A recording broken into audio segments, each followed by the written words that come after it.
নমস্কার, আমি consultant dermatologist doctor Debatri Dutta এবং আজকে আমাদের আলোচনার বিষয় হচ্ছে হেয়ার লসের জন্য পিআরপি বা প্লেটলেট রিচ প্লাজমা থেরাপি। প্রথম প্রশ্ন হচ্ছে পিআরপি কি? পিআরপির ফুল ফর্ম হচ্ছে platelet rich plasma therapy.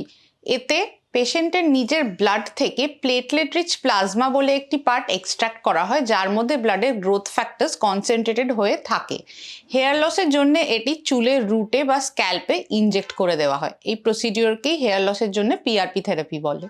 PRP therapy কতটা এফেক্টিভ এবং এর থেকে আপনার কি কি বেনিফিট হতে পারে? পিআরপি থেরাপি যে কোনো ধরনের ক্রনিক হেয়ার থিনিং বা হেয়ার উইক হয়ে যাওয়ার ক্ষেত্রে ইউজ করা যেতে পারে।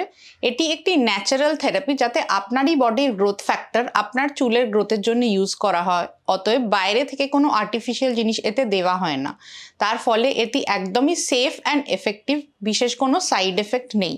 খুবই সিম্পল প্রসিডিওর। পিআরপি থেরাপি 3 থেকে 4 সপ্তাহের মাথায় একবার করে করতে হয় এবং এর জন্য কোনো এক্সট্রা প্রিকশন নিতে হয় না। খুবই সিম্পল প্রসিডিওর। পিআরপি থেরাপির প্রসেসটা কি, অর্থাৎ কিভাবে করা হয়? আপনি যখন পিআরপি থেরাপি করতে আসবেন, সবার প্রথমে আপনার থেকে কিছুটা ব্লাড কালেক্ট করে নেওয়া হবে। তারপর সেই ব্লাড সেন্ট্রিফিউজ মেশিনে বসিয়ে সেন্ট্রিফিউজ করে তার থেকে প্লেটলেট রিচ প্লাজমা বলে একটা পার্ট এক্সট্রাক্ট করে নেওয়া হবে এবং আরবিসি, ডাব্লিউবিসি ও কিছু পরিমাণ প্লাজমা ডিসকার্ড করে দেওয়া হবে। তারপর ছোট ছোট সিরিঞ্জে ভরে এই প্লেটলেট রিচ প্লাজমা আপনার স্ক্যাল্পে ইনজেক্ট করে দেওয়া হবে। অনেকে এর সঙ্গে গ্রোথ ফ্যাক্টর কনসেন্ট্রেট মেশাতে পছন্দ করেন, যা বাজারে নানা রকম অ্যাভেলেবেল আছে। তবে প্লেন প্লেটলেট রিচ প্লাজমা থেরাপিও যথেষ্ট এফেক্টিভ।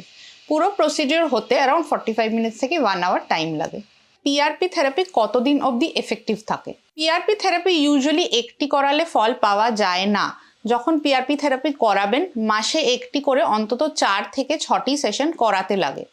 একবার পিআরপি ইনজেক্ট করলে তার এফেক্ট 1 মাস অবধি থাকে এবং তারপরে আবার পিআরপি রিপিট করা প্রয়োজন। এইভাবে অন্তত 6 মাস যদি আপনি স্ক্যাল্পে গ্রোথ ফ্যাক্টরের যোগান দিতে পারেন, তবেই আপনি লং লাস্টিং এফেক্ট পাবেন। যাদের ক্রনিক হেয়ার থিনিংয়ের সমস্যা আছে, তাদের পরবর্তীকালে পিআরপি সেশনস আবার নেওয়ার দরকার পড়তে পারে। পিআরপি থেরাপির কি কি সাইড এফেক্ট হতে পারে? পিআরপি থেরাপি খুবই সেফ থেরাপি। এর সেভাবে কোনো লং টার্ম সাইড এফেক্ট নেই। ইনজেকশনের সময় হালকা ব্যথা হওয়ার পরে কিছুক্ষণ মাথা ধরে থাকা, যা ঘন্টাখানেকের মধ্যেই রিজলভ হয়ে যায়, এবং কখনো কখনো একটু সোয়েলিং হওয়া, যেটা 1-2 দিন অবধি লাস্ট করতে পারে। এছাড়া পিআরপির আর সেরকম কোনো সাইড এফেক্ট নেই। পিআরপি থেরাপি হেয়ার গ্রোথের জন্য একটি খুবই ভালো থেরাপি, কিন্তু এটি ডার্মাটোলজিস্টের পরামর্শের পরেই ব্যবহার করবেন এবং লং টার্ম এফিকেসি পেতে এর সাথে আদার ট্রিটমেন্টস যেমন মেডিসিন বা আন্ডারলাইং কজের ট্রিটমেন্ট অ্যাড করতে লাগে। তাই সব কিছু ঠিক করে নিয়ে তারপরেই পিআরপি থেরাপির জন্য ডিসিশন নেবেন।